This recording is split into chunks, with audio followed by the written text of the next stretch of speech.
ഒറീസയിൽ അവിടെ ആദിവാസി ജനവിഭാഗങ്ങൾ, Christian ജനവിഭാഗങ്ങൾ RSS പരിവാരത്തിൽ നിന്ന് ഏറ്റുവാങ്ങേണ്ടി വന്നിട്ടുള്ള അതിഭീകരമായിട്ടുള്ള അതിക്രമങ്ങളുടെ ആവർത്തനം ഉണ്ടായിരിക്കുകയാണ്. ഇതിൽ അന്തസ്സുണ്ടെങ്കിൽ ജോർജ് കുര്യനും സുരേഷ് ഗോപിയും ഈ നാട്ടിലെ ജനങ്ങളോട് മറുപടി പറയാൻ തയ്യാറാണ്.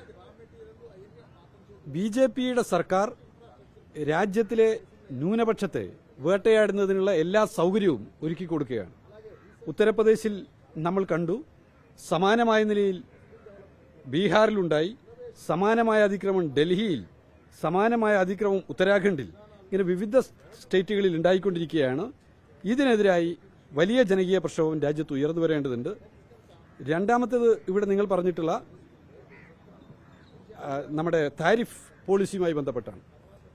ഇന്ത്യ ഏറ്റവും കൂടുതൽ ടെക്സ്റ്റൈൽ ഇൻഡസ്ട്രിയിൽ കയറ്റുമതി നടത്തുന്നത് US-ലേക്കാണ്, അമേരിക്കയിലേക്കാണ്.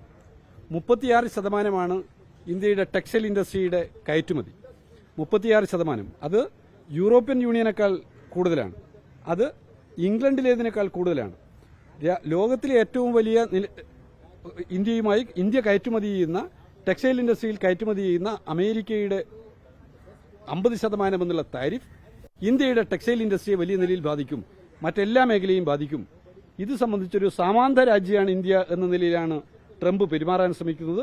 ട്രംപ് തന്റെ പ്രിയപ്പെട്ട സുഹൃത്താണ് എന്നാണ് നമ്മുടെ ഇവിടുത്തെ പ്രധാനമന്ത്രി പറഞ്ഞിട്ടുള്ളത്. അതുകൊണ്ട് ഞങ്ങൾക്ക് സൂചിപ്പിക്കാനുള്ളത് ബൈ പൊളിറ്റിക്സ്.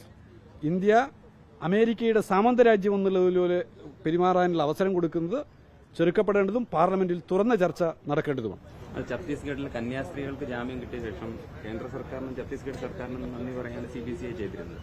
പൊതുവെ ക്രൈസ്തവ സഭകൾ ഇത്തരം വിഷയങ്ങൾ കൂടുതൽ ശക്തമായി പ്രതികരിക്കേണ്ടതില്ല. ഇതിനകത്ത് നാടിനറിയാം ആരാണ് അറസ്റ്റ് ചെയ്തത്. അറസ്റ്റ് ചെയ്ത ആളുകളോട് അറസ്റ്റ് ചെയ്തതിനാണോ നന്ദി പറഞ്ഞതെന്നുള്ളതാണ് ഉള്ള സംശയം. അറസ്റ്റ് ചെയ്ത് ജയിലിലടച്ച് NIA കോടതിയിൽ കേസ് കൊടുത്തിട്ട് അവരോട് നന്ദി പറയാൻ പോകുന്ന ആ നന്ദി പറയുന്ന ആളുകളെ കുറിച്ച് ഞങ്ങൾക്കൊന്നും പറയാനില്ല. അങ്ങനെ നന്ദി പറയാൻ വിധിക്കപ്പെട്ടവർ, കാരണം മറ്റു ചില എന്തെങ്കിലും മറ്റ് കാരണങ്ങൾ എനിക്കറിയില്ല, എന്തെങ്കിലും കാരണങ്ങൾ ആ നന്ദി പറയലിന് പിന്നിലുണ്ടോ എന്നുള്ളത് നിങ്ങൾ തന്നെ അന്വേഷിക്കുന്നതായിരിക്കുന്നു.